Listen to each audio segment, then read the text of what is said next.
ठाणे महापालिका निवडणुकीत शिंदेंच्या शिवसेनेने 131 पैकी 75 जागा जिंकून ठाणे पालिकेतील सत्ता मिळवली असली तरी या निवडणुकीत उपमुख्यमंत्री एकनाथ शिंदे यांचे निवासस्थान असलेल्या प्रभागातील उमेदवार आणि माजी महापौर अशोक वैती यांचा पराभव झाला आहे।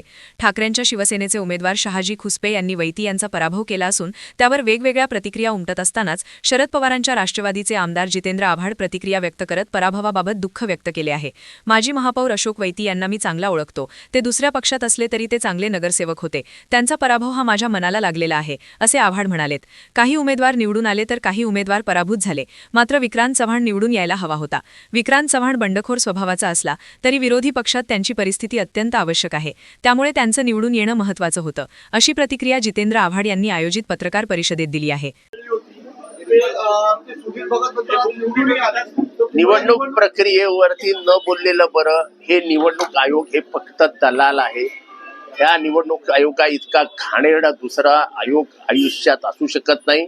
डॉक्टर बाबासाहेब आंबेडकर वर्ण जर बघत असतील तर तडफडत असतील, तडफडत याच्या मतदारसंघामध्ये जाणून बुजून कमीत कमी 1500 मतं कापण्यात आली। 3600 मतं कापण्यात आली याच्या मतदारसंघात। म्हणजे याच्या आणि याच्या मुलीची आघाडी जर ती मतदार असते 3600, त्याच्याला 3000 जरी 800 असते तर यांच्या आघाडी 8000ची असते। इतका घाणेरडा प्रकार प्रशासन विरोधी म्हणजे आमच्या विरोधकांना हाताशी धरून हाताने नावं कापण्याचा प्रकार जो इथला म्हणजे जे निवडणूक याद्या बनवतात त्यांनी केलाय तो निंदनीय घाणेरडा थर्ड ग्रेड लोक आहेत, थर्ड ग्रेड। सर, निकाय चुनाव के रिजल्ट सामने आ चुके हैं। शिवसेना 75 सीटों पे जीती है तो भाजपा 28 सीटों पे। तो मुमरा में जिस तरीके से नए लोगों को आपने संधि दी थी वो भी कहीं ना कहीं जीत के नजर आती है।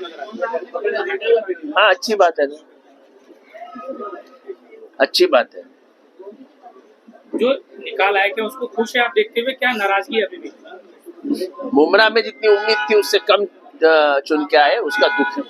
लेकिन जिस तरीके से भाजपा के जिला अध्यक्ष का कहना है कि हिमायत ने आपके जिस तरीके से मुमरा में जो खाता खोला उसके लिए जितेंद्र आव्हाड को कहीं ना कहीं सोचने की जरूरत है कि आखिर हिमायत क्यों इतनी ताकतों से आगे बढ़ी। हिमायम के कॉर्पोरेट क्या पहली बार जीते हैं क्या वहाँ पे? टाइम भी 2 थे, 3 थे। लेकिन पूरे महाराष्ट्र में देखें तो 115 से ज्यादा सीटों पे उन्होंने जीत दर्ज की है। वो बीजेपी ने सोचना चाहिए। हिमायम क्यों बढ़ती है, बीजेपी ने सोचना चाहिए। वो जो माहौल खराब करते हैं ना पूरे महाराष्ट्र में, मार मार के लोगों के घर में घुस के घर तोड़ने का लोगों का, उसके वजह से ये सब हो रहा है। ये अगर सोचना है, सही में सोचना है तो बीजेपी को सोचना चाहिए। लेकिन भाजपा के नेता कह रहे हैं कि हम अलग बाकी पे भी बैठ सकते हैं, हम सत्ता में शामिल नहीं हो सकते, ऐसे संकेत भी। ऐसा है 8 रात 7 में सोए और फिर दरवाजा खोल के भाग जाने का, ऐसा नहीं होता है ना। अभी 7 में सोए तो 7 में संसार भी करो। लेकिन जिस तरीके से अशोक वैती का जो सबसे अगर दुख अगर किसी पार्टी के किसी उम्मीदवार का पराभव होने का है तो मुझे अशोक वैती का है। अशोक वैती ये बहुत ही बेहतरीन इंसान है और मेरे ख्याल से इसको ज्यादा पता है शानू को, क्योंकि शानू को जब भी मैं वार्ड बोलता था कि कौन से वार्ड में जाके अभ्यास कर, तो मैं हमेशा बोलता था कि अशोक वैती के वार्ड में जाके अभ्यास कर, कि उसने उसका वार्ड एक कैसा रखा है।